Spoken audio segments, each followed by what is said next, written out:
नमस्कार दर्शक बंधु आज अध्याय आपण मैंने जानवे बिग बैंग थ्योरी ठीक ना भूल।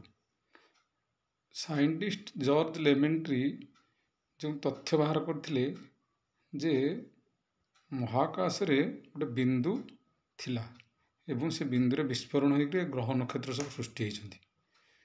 प्रथम कथा हला महाकाश होउची असरंती असरंती महाकाश रे केउं जगह बिंदु थिला ता तो कहीं कहि परिबिनी।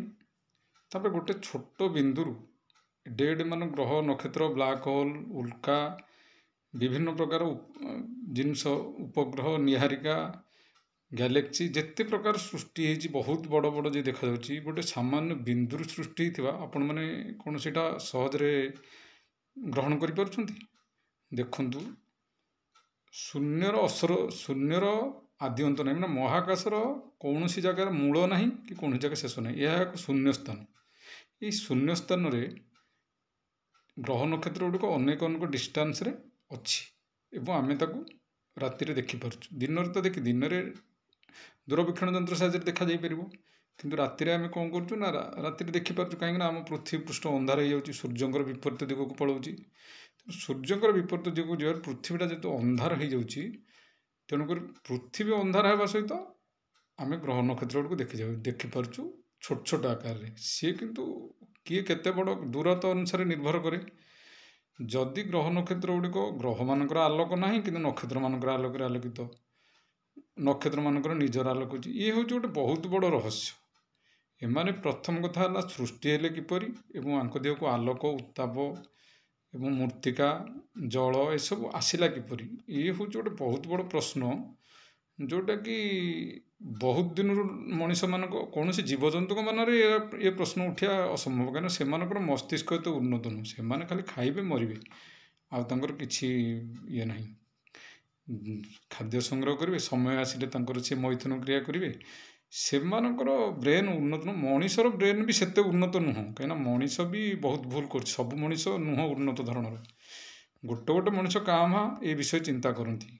मु आपण मन कहबार लक्ष्य होची जे जेते बेले यही जिनस किपरि सृष्टि हला ना ये प्रथम थिला ए विषय रे कहीं जदि सठिक एपर्यंत कहि पारु नाहंती बिग बैंग थ्योरी मानिया को बाध्य कारण तांको पाखरा विकल्प किछि नाही किंतु मान आपण किछि भाबियार नै किंतु टिके भल भाबरे चिंता कर आपण मानकर जदि महाकाश संबंध रे किछि ज्ञान एमती थाई पारे तो आपण टिके चिंता करंतु गोटे असरंती शून्य स्थान एवं अनेक अनेक दूरतार गोटे गोटे ग्रह गोटे गोटे नक्षत्र जोटा कि तरल कठिन गैसीय अवस्था अच्छी से किपरि संभवपर है यहाँ गोटे भावतु किंतु देखंतु मु मो मतरे कहूनी मु कहार ये जिनसटा को गोटे गोटे उद्भावन होती गोटे थ्योरी बाहरी ताकू मु अस्वीकार करवाटा भी ठीक नुह किंतु मु भावुची गोटे बिंदुरु ता संभवपर नुह गोटे बिंदु कौ जगार थिला से बिंदुरु पुणी आज पर्यंत सीटा चलती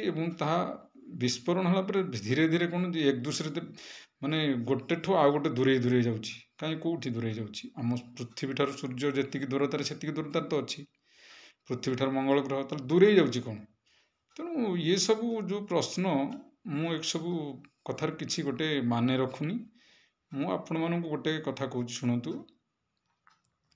महाकाश रे जो महाकाशर मेन कथा आयतन बा क्षेत्रफल ये सब किछि नाही महाकाश असरंती यहाँ आप मुंडरे पुरातु हजम करूँ जे मुंडरे आपणकर पशु गोटे असरंती शून्य स्थान तार शेष ना एवं ता देहरे असरंती संख्यक तारका तारका मान ग्रह नक्षत्र जो मैंने कि आलोकित देखा अंधार जदि गोटे तारार किसी आलोक न था धर निजस्व आलोक ना कि आखपाखे किसी नक्षत्र ना से आलोक आलोक से स्वतंत्र ताको आम देखिपारतु ना कारण आलोक तादे डिफ्लेक्शन हेले तो आम देखा तेणु से जो ग्रह नक्षत्र किपरि सृष्टि है गोटे चिंताधारा करूँ आपण मैंने भगवान जदि सृष्टि कर भावुं आप भगवान प्रथम कौटू आइले ये तो गोटे प्रश्न ना ताले भगवान एत बड़ ब्रह्मांड जी असरती भगवान केमती गोटे आविर्भाव हेले केउठार आविर्भाव हेले केउ जगार आविर्भाव हेले ତେଣୁ ଇଏ ହେଉଛି ବଡ଼ ପ୍ରଶ୍ନ।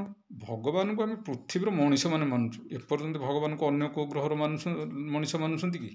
କାରଣ ଅନ୍ୟ କେଉଁ ଗ୍ରହରେ ମଣିଷ ଅଛନ୍ତି କି ନ ଅଛନ୍ତି ତା ଆମେ ଜାଣିନୁ।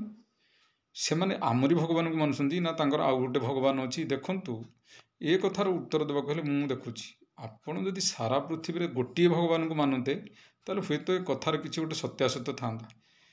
ଆପଣ କେଉଁଠି ଭଗବାନ ବିଷ୍ଣୁଙ୍କୁ ଭଗବାନ ମାନୁଛନ୍ତି, ତ କେଉଁଠି ଯୀଶୁଖ୍ରୀଷ୍ଟଙ୍କୁ, କେଉଁଠି ମହମ୍ମଦକୁ, କେଉଁଠି ଗୁରୁଦ୍ୱାରରେ ପଞ୍ଜାବୀମାନେ ତାଙ୍କର ଶିଖ୍ ଗୁରୁଙ୍କୁ ମାନୁଛନ୍ତି। ତେଣୁ ସମସ୍ତଙ୍କର ଭଗବାନ ବି ଅଲଗା ଅଲଗା ସାରା ପୃଥିବୀରେ, ଗୋଟେ ବି ଭଗବାନ। ତେଣୁ ଇଏ ଭଗବାନ ଶବ୍ଦ ତ ଆମ ପୃଥିବୀରେ ଠିକ୍ ନାହିଁ। ଆମେ ସାରା ବ୍ରହ୍ମାଣ୍ଡଟା ସହିତ ତୁଳନା କରିବା ଠିକ୍। ପୃଥିବୀରେ ମଣିଷ ସୃଷ୍ଟି ହେଲା ପରେ ଭଗବାନଙ୍କ କଥା ତାଙ୍କ ମୁଣ୍ଡକୁ ଖିଆଲ ଆସିଲା ନା। ତେଣୁ ଭଗବାନଙ୍କ କଥାକୁ ୟା ଭିତରକୁ ଆଣିବାଟା ଠିକ୍ ନୁହେଁ। ଭଗବାନ ଭଗବାନଙ୍କ ଜାଗାରେ ଠିକ୍ ଅଛନ୍ତି, ଆମେ ତାଙ୍କୁ ଅସ୍ୱୀକାର କରିବା ନାହିଁ। ସିଏ ଆମର ଉପକାର କରନ୍ତୁ ବା କ୍ଷତି କରନ୍ତୁ, ଆମେ ତାଙ୍କୁ ଅଦୃଶ୍ୟ ଶକ୍ତି ବୋଲି ଭାବି ଆମେ ତାଙ୍କୁ ସ୍ୱୀକାର କରିବା, ସେଇଟା କିଛି ବଡ଼। ଯେପର୍ଯ୍ୟନ୍ତ କୌଣସି ପ୍ରମାଣ ଆମ ପାଖରେ ନାହିଁ ଯେ ଭଗବାନ ଅଛନ୍ତି ନା ନାହାନ୍ତି, କିନ୍ତୁ ଭଗବାନ ସୃଷ୍ଟି କରୁଛନ୍ତି। ଯଦି ସୃଷ୍ଟି କରୁଛନ୍ତି, କାହାକୁ ସୃଷ୍ଟି କରୁଛନ୍ତି? ପୃଥିବୀର ଜୀବଜଗତ ସୃଷ୍ଟି କରୁଛନ୍ତି ନା ସାରା ବ୍ରହ୍ମାଣ୍ଡଟା ଯାଇକି ସୃଷ୍ଟି କରୁଛନ୍ତି? ଏ ଦୁଇଟା ପ୍ରଶ୍ନକୁ ଆପଣ ମୁଣ୍ଡ ଭିତରେ ପୁରାନ୍ତୁ। ତେଣୁ ସାରା ବ୍ରହ୍ମାଣ୍ଡଟା ପ୍ରଥମେ କେମିତି ସୃଷ୍ଟି ହେଲା ସେଇଟା ଜାଣିଲା ପରେ ତ ପୃଥିବୀର ଜୀବଜଗତ ବା ମାଟି, ପାଣି, ପବନ, ସୁନା, ରୂପା ବିଭିନ୍ନ ପ୍ରକାର କେମିତି ସୃଷ୍ଟି ହେଲା ସେଇଟା ଜାଣିବା। ପ୍ରଥମେ ମୂଳରୁ ଯିବା ନା ଅଧାରୁ ଯିବା ସେଇଟା କୁହନ୍ତୁ। ଦେଖନ୍ତୁ, ମୂଳରୁ ଯିବା ଯେ ଆମେ ଆମ ମୁଣ୍ଡରେ ଗୋଟେ ପ୍ରଶ୍ନ ଉଠୁ ଯେ ଆମ ପୃଥିବୀର ଆଖପାଖ ଏରିଆ ଶୂନ୍ୟରୁ ତ ଅସରନ୍ତି ଶୂନ୍ୟ। ପୃଥିବୀର ଆଖପାଖର ଯେଉଁ ଏରିଆ ବହୁତ ବଡ଼ ଏରିଆ, ଯେଉଁଟାକି ଆମ କଳ୍ପନାର ବାହାରେ। ଏଠି ଯେଉଁ ଏତେ ତାରକା ବା ଗ୍ରହ ନକ୍ଷତ୍ର ଦେଖାଯାଉଛନ୍ତି, ସିଏ କେଉଁଠୁ ଆସିଲେ? ଆମେ ଅନ୍ୟ ଆଡ଼ କଥା ଚିନ୍ତା କରିବାନି। ପୃଥିବୀର ଆଖପାଖ ଗ୍ରହ ନକ୍ଷତ୍ର କଥା ଆଗେ ଚିନ୍ତା କଲେ ସିଏ କେମିତି ସୃଷ୍ଟି ହେଇଛି, ତାପରେ ଅନ୍ୟ ଆଡ଼ିକି ଯିବା। ଦେଖନ୍ତୁ, ଗୋଟେ କଥା ଥଣ୍ଡା ଦିମାଗରେ, ମନେକର ଆମେ ନାହୁଁ କି କେହି ନାହିଁ, ପୃଥିବୀ ନଥିଲା କି ଗ୍ରହ ନକ୍ଷତ୍ର ନଥିଲା, କେହି ନଥିଲା, ଆମେ ବି ନଥିଲୁ, କିନ୍ତୁ ଆମ କଳ୍ପନାଟା ଏ କଥାଟା କହୁଛି ଯେ ତାର କ'ଣ ଥିବ। ଭଲ ଭାବରେ ଚିନ୍ତା କରନ୍ତୁ। ଦେଖନ୍ତୁ, ଖାଲି ଶୂନ୍ୟ ଥିବ। ଏ ପୃଥିବୀର ଆଖପାଖରେ ଯେତେ ଏରିଆ କିଛି ନଥିବ ମାନେ କ'ଣ ଥିବ? ଖାଲି ଶୂନ୍ୟଟା ଥିବ। ଶୂନ୍ୟଟା ତ କେହି ସୃଷ୍ଟି କରିପାରିବେନି। ଶୂନ୍ୟଟା ଖାଲି ଜାଗା ଏବଂ ସେ ଥିଲା ବା ଅଛି ବା ଥିବ। ଗ୍ରହ ନକ୍ଷତ୍ର ହୁଏତ ଲୋପ ହୋଇଯାଇପାରନ୍ତି, ସୃଷ୍ଟି ହେଇପାରନ୍ତି କି ବିଲୟ ହେଇପାରନ୍ତି, ସେଥିରେ କି ଶୂନ୍ୟକୁ ତ ଆଉ ଲୋପ କରିହେବନି, କାରଣ ଶୂନ୍ୟ ତ ଗୋଟେ ଶୂନ୍ୟ ସ୍ଥାନ। ଏଇଟାକୁ ମୁଣ୍ଡ ଭିତରେ ଆପଣ ପୁରେଇ ପାରିବେ ତ? ଏ ପର୍ଯ୍ୟନ୍ତ ଆପଣ ବୁଝିବାରେ କିଛି ଅସୁବିଧା ହେଇନଥିବ ଯେହେତୁ। ତେଣୁ ଏଇ ଯେଉଁ ଖାଲି ଜାଗା ଥିଲା ପୃଥିବୀର ଆଖପାଖ ଏରିଆରେ, ଏତେ ଗ୍ରହ ନକ୍ଷତ୍ର ଆମେ ଦେଖୁଛୁ, ସେମାନେ ଅନେକ ଅନେକ ଦୂରରେ ଅଛନ୍ତି, କିନ୍ତୁ ରାତିରେ ଆମକୁ ପାଖାପାଖି ଦେଖୁ। କିନ୍ତୁ ପ୍ରକୃତରେ ସେମାନେ ପାଖାପାଖି ନାହାନ୍ତି, କାହିଁକିନା ସେମାନେ ଆଗ ପଛ ହେଇଥିବାରୁ କିଏ ବଡ଼ କିଏ ସାନ। ଆମ ଆଖିକି ବଡ଼ ଗ୍ରହ ବଡ଼ ନକ୍ଷତ୍ରଟା ଛୋଟ ଦେଖାଯାଉଛି, ଛୋଟ ନକ୍ଷତ୍ରଟା ବଡ଼ ଦେଖାଯାଉଛି, କାରଣ ପାଖ ଦୂର। ତେଣୁ ସେମାନେ ଆଗ ପଛ ହେଇଥିବାରୁ ଲଗାଲଗି ଥିଲା ଭଳିଆ ଜଣା, କିନ୍ତୁ କେହି ଲଗାଲଗି ନାହାନ୍ତି, ଅନେକ ଅନେକ ଡିଷ୍ଟାନ୍ସରେ ଅଛନ୍ତି। ତେଣୁ ଏଇ ଯେଉଁ ଗ୍ରହ ନକ୍ଷତ୍ର ଏମାନେ ପ୍ରଥମରୁ ନଥିଲେ। ଏଇଟା ମୁଁ ଜୋର ଦେଇକି କହିପାରୁନି ଯେ ପ୍ରଥମରୁ ନଥିଲେ ଏବଂ ସୃଷ୍ଟି ହେଲେ, ସେଇଟା ବି ଗୋଟେ ରହସ୍ୟ। କେହି କେବେ କହିପାରିବନି ଯେ ଗ୍ରହ ନକ୍ଷତ୍ର ପ୍ରଥମରୁ ନଥିଲେ, ଖାଲି ଥିଲା। ମୁଁ ମୋ ଅନୁଭୂତିରୁ କହୁଛି ଯେ ଗ୍ରହ ନକ୍ଷତ୍ର ପ୍ରଥମରୁ ଯଦି ନଥିଲା, କ'ଣ ଥିଲା? ଶୂନ୍ୟ ଥିଲା। ଶୂନ୍ୟଟା କି ଆକାରରେ ଥିଲା? ଆଲୋକିତ ଆକାରରେ ନଥିବ କେବେ, ନିଶ୍ଚିନ୍ତ ଅନ୍ଧାରୁଆ ଆକାରରେ ଥିବ। କାରଣ ଆଲୋକଟା କ'ଣ ଗୋଟେ ବସ୍ତୁର କ'ଣ ନା ଉଜ୍ଜଳତମ ଅବସ୍ଥା, ଯେଉଁଟାକି ସିଏ କିରଣ ବିକିରଣ କରେ। ଗୋଟେ ନିଆଁ ଜଳିଲେ ହଉ, ଗୋଟେ ଏଲ୍ଇଡି ବଲ୍ବ କ'ଣ ନା ଜଳୁନି, ସେ କ'ଣ ନିଆଁ ଜଳୁଛି ଏଠି ନା, ସେଇଟା କ'ଣ ନା ଗୋଟେ ଏମିତି ଗୋଟେ ସାଇଣ୍ଟିଫିକାଲି କରାହେଇଯାଇଛି ଜିନିଷଟାକୁ, ତା ଦେହରେ ଉଜ୍ଜଳ ହେଉଛି ଏବଂ ସେ ଆଲୋକ ବିକିରଣ କରୁଛି। ଆପଣ ଜାଣିଛନ୍ତି ସୂର୍ଯ୍ୟଙ୍କ କିରଣ ପୃଥିବୀ ପୃଷ୍ଠ ପଡ଼ିବାକୁ ପୃଥିବୀ ପର୍ଯ୍ୟନ୍ତ ଆସିବା ପାଇଁ ପ୍ରାୟ 8 ମିନିଟ୍। ଆଲୋକର ବି ଗୋଟେ ବେଗ ଅଛି, ତାକୁ ଆଲୋକ ବର୍ଷ କହନ୍ତି। ମାନେ ଆଲୋକର ବେଗ ଅନୁସାରେ ଗୋଟେ ଆଲୋକ ବର୍ଷକୁ 3 ଲକ୍ଷ କିଲୋମିଟର କୁହାଯାଏ। ତେଣୁ ସେ ଆଲୋକ ବର୍ଷ ହେଉଛି ଗ୍ରହ ନକ୍ଷତ୍ର ଦୂରତା ମାପିବା ପାଇଁ କରାଯାଇଛି, ମାନେ ଅନେକ ଅନେକ ଦୂରରେ ଅଛି। ତେଣୁକରି ଗ୍ରହ ନକ୍ଷତ୍ର ପାଖାପାଖି ନାହାନ୍ତି। ତେଣୁ ଏଇ ଯେଉଁ ଘଟଣାଟା ମୁଁ କହୁଛି, ଦେଖନ୍ତୁ, ଅନ୍ଧାର ଥିଲା, ସେ ଅନ୍ଧାର ଖାଲି ଥିଲା, ତା ଦେହରେ ଗ୍ରହ ନକ୍ଷତ୍ର କିଛି ନଥିଲେ। ସେ ଯେଉଁ ଅନ୍ଧାରଟା ଥିଲା, ସେ ଅନ୍ଧାରଟା କ'ଣ? ଆପଣମାନେ ଆଲୋକର ରଶ୍ମିଟାକୁ କ'ଣ କୁହନ୍ତୁ? ଅନ୍ଧାର ଗୋଟେ ନା ଗ୍ୟାସୀୟ ଅବସ୍ଥା, ଆଲୋକ ନା ଗୋଟେ ଗ୍ୟାସୀୟ ଅବସ୍ଥା। ଇଏ ଗୋଟେ ଗ୍ୟାସୀୟ ଅବସ୍ଥାର ତଳ ଜିନିଷ। ଯେମିତି ଆମର ଗୋଟେ ଲେବୁଲ୍ ୱାଇଜ୍ ହେଇଛି, ଗ୍ୟାସୀୟ, ତରଳ, ତାପରେ କଠିନ। ଗ୍ୟାସୀୟ ଅବସ୍ଥାରେ ପୁଣି ଅଧିକା ଘନତ୍ୱ ବାଲି ଗ୍ୟାସ୍ ଅଛି, କମ୍ ଘନତ୍ୱ ବାଲି ଗ୍ୟାସ୍ ଅଛି। ତରଳ ଅବସ୍ଥାରେ ବି କମ୍ ଘନତ୍ୱ ବାଲି ତରଳ ପଦାର୍ଥ ଅଛି, ଅଧିକ ଘନତ୍ୱ ବାଲି ତରଳ ପଦାର୍ଥ ଅଛି। ଏହାପରେ ଆସିଲା କ'ଣ ନା କଠିନ ପଦାର୍ଥ ଦେଖିବେ ପୃଥିବୀର ମାଧ୍ୟାକର୍ଷଣ ବଳ ଲୁହା ସୁନା ଯେଉଁଗୁଡ଼ାକ ନିଦା ଜିନିଷ ମାନେ ଯେଉଁଗୁଡ଼ାକ ଘନତ୍ୱ ଅଧିକ ସେ ଏତିକି ଟିକେ ଅଧିକା ମାଧ୍ୟାକର୍ଷଣ ବଳ ତାକୁ ଅଧିକା ଓଜନ ହେଉଛି। କିନ୍ତୁ ଗୋଟେ ତୁଳା ହଉ ଗୋଟେ ବସ୍ତାଟେ ତୁଳା ହେଉଛି କିଲେ ମାନେ ଏତେ ବଡ଼। ତେଣୁ ଏଗୁଡ଼ା କ'ଣ ଘନତ୍ୱ ଅନୁସାରେ ମାଧ୍ୟାକର୍ଷଣ ବଳ କାମ କରୁଛି। ଏ ମାଧ୍ୟାକର୍ଷଣ ବଳ ପୁଣି କ'ଣ ଏଯାଏଁ କୌଣସି ଲୋକ ବି କହିପାରିନାହାନ୍ତି। ତେଣୁ ସୃଷ୍ଟିର ରହସ୍ୟ କ'ଣ ଜାଣିବେ? ଏଇ ଯେଉଁ ଘଟଣାଟା ହେଉଛି ଅନ୍ଧାର ହେଉଛି ମାନେ କ'ଣ ନା ଆମର ଗ୍ୟାସୀୟ ଅବସ୍ଥାର ଗୋଟେ ତଳ ଜିନିଷ ଯେଉଁଟାକି କଣିକା। ଆମେ ଦେଖନ୍ତୁ ବିଦ୍ୟୁତ ତାରରେ ଗୋଟେ ଜିନିଷ ଯାଉଛି সেটা କ'ଣ ଇଲେକ୍ଟ୍ରନ୍ ମାନେ କେତେ କ୍ଷୁଦ୍ର କଣିକା, ସେଇଟା ଗ୍ୟାସୀୟ ବୋଲି ଆମେ ତାକୁ କହିପାରିବାନି। ସେ ଏକ ତରଙ୍ଗ, ଶବ୍ଦ ତରଙ୍ଗ, ଆଲୋକ ତରଙ୍ଗ, ବିଭିନ୍ନ ପ୍ରକାର ତରଙ୍ଗ ଜାତୀୟ ପଦାର୍ଥ ଆପଣ ୱେଭ୍ ଫିଜିକ୍ସରେ ପଢ଼ିଥିବେ। ସେ ଭିତର ଅନ୍ଧାର ହେଉଛି ଶ୍ରେଣୀଭୁକ୍ତ। ସେ ତରଙ୍ଗଟା ଯଦି ଘନତ୍ୱ ପ୍ରାପ୍ତି କରେ ସେ ନିଶ୍ଚିନ୍ତ ଗ୍ୟାସୀୟ ଅବସ୍ଥାରେ ପରିଣତ ହେବ। ମୋ କହିବାର ଅର୍ଥ ହେଉଛି ଯେ ଅନ୍ଧାର କୌଣସି କାରଣରୁ ଘନତ୍ୱ ପ୍ରାପ୍ତି ହେଇ ତାହା ଗ୍ୟାସୀୟ ପିଣ୍ଡରେ ପରିଣତ ହେଇଛି। ସେ କାରଣଟା ମୁଁ କହିପାରୁନି ଅବଶ୍ୟ। କାରଣଟା ହେଉଛି ମାଧ୍ୟାକର୍ଷଣ ବଳ। କାହିଁକି ନା ଗୋଟେ ଶୂନ୍ୟ ଜିନିଷ, ଗୋଟେ ଜାଗା ଶୂନ୍ୟ ଯଦି ରହିବ ଆମ ପୃଥିବୀ ପୃଷ୍ଠରେ ଚାରିଆଡ଼ୁ ତରଳ କଠିନ ଗ୍ୟାସୀୟ ପଦାର୍ଥ ଗୁଡ଼ିକ ତା ଆଡ଼କୁ ଧାବମାନ ହେବେ। ସେ ବି ଏକ ପ୍ରକାର ଆକର୍ଷଣ।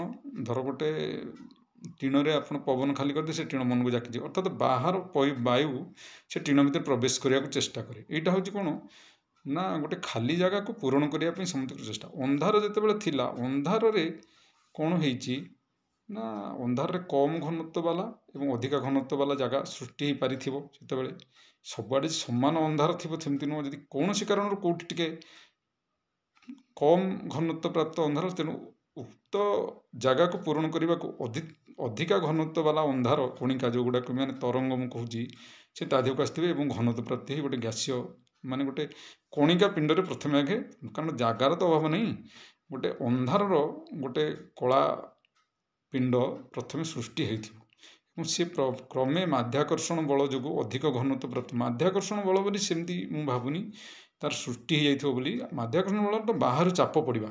ଆମେ କହୁଛୁ ପୃଥିବୀ ଟାଣୁଛି, ପୃଥିବୀକୁ ବାହାରୁ ଶୂନ୍ୟ ଚାପ ନ ପକାଉଥିବ କାହିଁକି? ତେଣୁ ଏଇ ଦୁଇଟା ଯାକ କଥାକୁ ଆଖି ଆଗରେ ରଖି ମୁଁ କହିବା କଥା ଯେ ଘନତ୍ୱ ପ୍ରାପ୍ତି ହେଲା ପରେ ସେ ଗ୍ୟାସୀୟ ପିଣ୍ଡରେ ପରିଣତ ହେଇଛି ଏବଂ ତା ଭିତରେ କ'ଣ ହେଇଛି ନା ରିଆକ୍ସନ୍ ହେଇଛି, ବିଭିନ୍ନ ପ୍ରକାର ଘର୍ଷଣ ହେଇଛି। ତେଣୁ ଆଲୋକର ଉତ୍ପତ୍ତି ହେଇଛି ଏବଂ କ୍ରମେ ଗ୍ରହ ଏବଂ ନକ୍ଷତ୍ର। ତେଣୁ ଯେତେ ଯାହା ହେଲେ ବି ଆଗେ ନକ୍ଷତ୍ର ସୃଷ୍ଟି ହେଇଥିବ, ତାପରେ ଗ୍ରହ ହେଇଥିବ। ଏଇଟା ମୁଁ କନଫର୍ମ ଭାବରେ କହିପାରୁଛି। କିନ୍ତୁ ପ୍ରଥମରୁ କେବେ ଗ୍ରହ ସୃଷ୍ଟି ହେଇନଥିବ। ଯଦି ବା ଗ୍ରହ ସୃଷ୍ଟି ହେଇଥିବ ତା ଗ୍ୟାସୀୟ ଆକାରରେ ସୃଷ୍ଟି ହେଇଥିବ ଏବଂ ଥଣ୍ଡା ଆକାରରେ ସୃଷ୍ଟି ହେଇଥିବ। ସବୁ ଯେ ଗରମ ଆକାରରେ ସୃଷ୍ଟି ହେଇଥିବ ସେମିତି ମାନେ ନାହିଁ।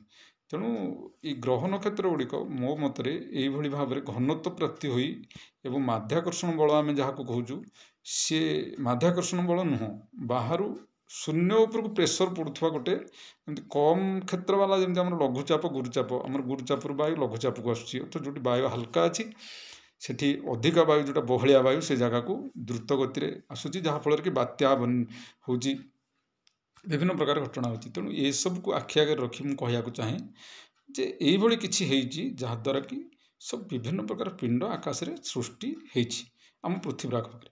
ଏବେ ମଧ୍ୟ କୌଣସି ଜାଗାରେ ଅନେକ ଦୂରରେ ପୃଥିବୀଠାରୁ ଯେଉଁଠିକି ଅନ୍ଧାର ଥିବ, ହୁଏତ କୌଣସି କାରଣ ସୃଷ୍ଟି ହେଇପାରୁନି, ସେଠି ହେଇ ଚାଲିଥିବ। ଏମିତି ବି ହେଇପାରେ ଆମେ ସୃଷ୍ଟି ହେଲା ପରେ ଆମେ ହୁଏତ ପୁଣି ଶୂନ୍ୟରେ ମିଳେଇ ଯାଇପାରେ। ଏଇଟା କିନ୍ତୁ ମୋତେ ଅସମ୍ଭବ ଲାଗୁଛି। ଥରେ ସୃଷ୍ଟି ହେଲା ପରେ ଆଉ ଆମେ ପଛକୁ ଫେରିବାଟା ଠିକ୍ ନୁହଁ। ଅବଶ୍ୟ ମଣିଷମାନେ ଯୁଦ୍ଧ କରିକି ଧ୍ୱଂସ କରିଦେଇପାରନ୍ତି, କିନ୍ତୁ ଧ୍ୱଂସାବଶେଷ ରହିବ। କିନ୍ତୁ ଏଇ ଯେଉଁ କହୁଛନ୍ତି ପୃଥିବୀ ସମ୍ପୂର୍ଣ୍ଣ ଶୂନ୍ୟରେ ପରିଣତ ହେଇଯିବ, ଯେମିତି ଯେଉଁଠି ଥିଲା ସେଇଠି ଥିଲା, ଯେମିତି ଆମର ସାଇଣ୍ଟିଷ୍ଟ ଏଲିମେଣ୍ଟରେ କହୁଛନ୍ତି ବିଗ୍ ଏକ୍ସପାଣ୍ଡ ବିଗ୍ କ୍ରଞ୍ଚ, ଅର୍ଥାତ୍ ଏକ୍ସପାଣ୍ଡ କରୁଛି ଗ୍ରହଣ ପୁଣି ଆସିକି ସେଇ ବିନ୍ଦୁରେ। ଏସବୁ କଥାକୁ ମୁଁ ମାନୁନି, କିନ୍ତୁ ମୁଁ ତାଙ୍କୁ ଅସ୍ୱୀକାର କରୁନି। କିନ୍ତୁ ଆପଣମାନେ ଦେଖନ୍ତୁ, ଆଜି ଏଇସବୁ କହିଲି ଯେ ଅନ୍ଧାର ପ୍ରଥମେ ଥିଲା ଏବଂ ସେ ଏକ ତରଙ୍ଗ ପିଣ୍ଡରେ ପରିଣତ ହେଇଛି, ତାପରେ ଧୀରେ ଧୀରେ ଘନତ୍ୱ ପ୍ରାପ୍ତି ଗ୍ୟାସୀୟ ପିଣ୍ଡକୁ ଆସିଛି ଏବଂ ତା ଦେହରେ ରିଆକ୍ସନ୍ ହେଇକରି ବିଭିନ୍ନ ଗ୍ୟାସ୍ ସୃଷ୍ଟି ହେଇଛି, ଯେମିତି ଆମର ଉଦ୍ଯାନ, ଅମ୍ଳଜାନ, ଅଙ୍ଗାରକାମ୍ଳଜାନ, ବିଭିନ୍ନ ପ୍ରକାର ନାଇଟ୍ରୋଜେନ୍ ଗ୍ୟାସ୍, ବିଭିନ୍ନ ପ୍ରକାର ସୃଷ୍ଟି, ତାପରେ ଅଧିକ ଘନତ୍ୱ ହୋଇ ତରଳ ଏବଂ କ୍ରମେ କଠିନ ଏବଂ ତା ଦେହରେ ଜୀବନ ଉତ୍ପତ୍ତି। ତେଣୁ ଚିନ୍ତା କରନ୍ତୁ ଏ ଜୀବନ କେତେ କଷ୍ଟରେ ଉତ୍ପତ୍ତି କେବଳ ଖାଲି ପୃଥିବୀରେ। ଆମେ ସେ କଥା ବୁଝୁନୁ, ଆମେ ଜୀବନକୁ ଶେଷ କରିଦେଉଛୁ ଗୋଟେ କ୍ଷଣରେ। ଆମେ ମାଛ ମାଂସ ଖାଇବା ପାଇଁ ତାଙ୍କୁ ସୁରକ୍ଷା ଦେବା କଥା କେତେ ଜଣ ଚିନ୍ତା କରୁଛନ୍ତି? କେମିତି ଗୋଟେ ଜୀବର ବଂଶ ତିଷ୍ଠି ରହିବ ପୃଥିବୀରେ, ସେଇଟା କି ଚିନ୍ତା କରୁଛି? ନା। ମଣିଷକୁ ସ୍ୱାର୍ଥ ପାଇଁ ମାରିଦେଉଛି, ହଇରାଣ କରୁଛି, ଚୋରି କରୁଛି, ସିଏ କେମିତି ନିଜେ ଭଲ ରହିବ ଆଉ ଜଣେ ମନ୍ଦ ରହିବ, ଏସବୁ କଥା ଗୁଡ଼ାକ ଆପଣ ଯଦି ଭାବିବେ ସୃଷ୍ଟିର ରହସ୍ୟ ବିଷୟରେ ଆପଣ କେବେ କରିବେନି। ଆପଣଙ୍କୁ ଯେମିତି ଛେଳିକି ପାଣିକି ଓଟାରିଲା ଭଳିଆ ପରିସ୍ଥିତି ଆପଣ ସେଇଆ ହେଇଯିବ। ଆପଣ କେବେ ବି ସେ ଦିଗକୁ ଧାଇଁବେନି। ଆପଣ ଜାଣିବେ ଯେ ଜୀବନର ମୂଲ୍ୟ କେତେ। ଯେତେ ଖତରନାକ ମଣିଷଟେ ହଉ ପଛେ ତାକୁ କେବେ ମାରିବାର ସପକ୍ଷରେ ଆପଣ ରହିବେନି, ବରଂ ତାକୁ ଆବଦ୍ଧ କ୍ଷେତ୍ରରେ ରଖିକିରି ତାକୁ ସୁଧାରିବାକୁ ଚେଷ୍ଟା କରିବେ। ଗୋଟେ ନିଶା ଖାଇକିରି ଲୋକ ଆତ୍ମହତ୍ୟା କରିଦେଉଛନ୍ତି, ଆକ୍ସିଡେଣ୍ଟରେ ମରୁଛନ୍ତି, କି କାହାକୁ ମାରି ଦେଉଛନ୍ତି। ସରକାର ଯଦି ତାଙ୍କ ପାଇଁ ଗୋଟେ ଏମିତି ଆଶ୍ରମ କରନ୍ତେ ଯେଉଁଠିକି ସେମାନଙ୍କୁ ଜୋର ଜବରଦସ୍ତି ନେଇ ତାଙ୍କ ଗାର୍ଡ଼ିଆନଙ୍କ ପରାମର୍ଶରେ ରଖି ଦିଆଯାଆନ୍ତା, ଆଉ ଏମିତି ହୁଅନ୍ତା। ଏବେ ମୁଁ ନିକଟରେ ଦେଖିଲି ଜଣେ ଲୋକ ପ୍ରତିଦିନ ନିଶା ଖାଇକିରି କିଛି ନା କିଛି କ୍ଷତି ପାରିପାର୍ଶ୍ୱିକ ଅବସ୍ଥାରେ କରୁଛନ୍ତି। ଲୋକମାନଙ୍କର ସେ ଯେମିତି ଗୋଟେ ଦୈନନ୍ଦିନ ଜୀବନରେ ପରିଣତ ହେଇଗଲାଣି। ସେ ଭଙ୍ଗା ରୁଜା ଟେକା ପଥର ବିଭିନ୍ନ ପ୍ରକାର କରୁଛି। ମୁଁ ନିଜେ ଦେଖୁଛି, ମୋ ନିଜ ଅଙ୍ଗେ ଲିଭେଇବା କଥା, କିନ୍ତୁ ସେ ଯେତେ ଚେଷ୍ଟା କଲେ ବି ପରିବର୍ତ୍ତନ ହେବନି। କିନ୍ତୁ ତାକୁ ଯଦି ଉପଯୁକ୍ତ ଜାଗାରେ ଉପଯୁକ୍ତ ପରିବେଶରେ ରଖାଯିବ ଏବଂ ସେ କାହିଁ କେମିତି ହେଉଛି ବୋଲି ତାଠୁ ବୁଝିବାକୁ ପଡ଼ିବ, ସବୁକିଛି ତା'ର ଚାହିଦା ପୂରଣ କରିବାକୁ ପଡ଼ିବ, ତାକୁ ନିଶାରୁ ନିବୃତ୍ତ ରହିପାରିବ ଏବଂ ତା ମନ ଖୁସି ରହିଲେ ସେ ନିଶ୍ଚିନ୍ତ ନିଶା ଖାଇବନି। ଏଇଟା ମୁଁ ଗ୍ୟାରେଣ୍ଟି ଦେଇକରି କହୁଛି। ତେଣୁ ଆପଣମାନେ ଟିକେ ମୋର ଭିଡ଼ିଓ କହିବାର ତ ମୁଁ ସେମିତି ବଡ଼ କିଛି ସାଇଣ୍ଟିଷ୍ଟ ନୁହଁ କି ସେମିତି କିଛି ଜାଣିନି। ମୋର ଲକ୍ଷ୍ୟ ହେଉଛି ଆପଣମାନେ କେମିତି ପରିବର୍ତ୍ତିତ ହୋଇଯାଆନ୍ତୁ। ପରିବର୍ତ୍ତିତ ହେଲେ ଆମ ପୃଥିବୀ ସୁରକ୍ଷିତ ହୋଇ ଆଗାମୀରେ ରହିବ। ଏଇଟା ହେଲା ମୋର ଲକ୍ଷ୍ୟ। ମୁଁ ତ ମରିଯିବିନି ସେ ଦିନ ନା ଦିନେ, ମୁଁ କ'ଣ ରହିଥିବି କି? ମୋର କଥା ପଦକ ଆପଣମାନଙ୍କୁ ସାହାଯ୍ୟ କରିବ ବୋଲି ମୁଁ ଆଶା କରେ। ସୃଷ୍ଟିର ରହସ୍ୟରୁ ଆପଣଙ୍କର ଜୀବନ କେମିତି ପ୍ରଭାବିତ ହେଉଛି ସେ ବିଷୟରେ ଆଜିର ଏ ଭିଡ଼ିଓ, ଆଜିର ଆଲୋଚନା। ତେଣୁ ଆଜି ପାଇଁ ଏତିକି ଆଲୋଚନା ରଖୁଛି। ଖୁବ୍ ଶୀଘ୍ର ଆଉ ଏକ ନୂଆ ଆଲୋଚନାକୁ ଆପଣଙ୍କ ସମ୍ମୁଖକୁ ନେଇ ଆସିବି। ସେ ପର୍ଯ୍ୟନ୍ତ ରହୁଛି। ନମସ୍କାର।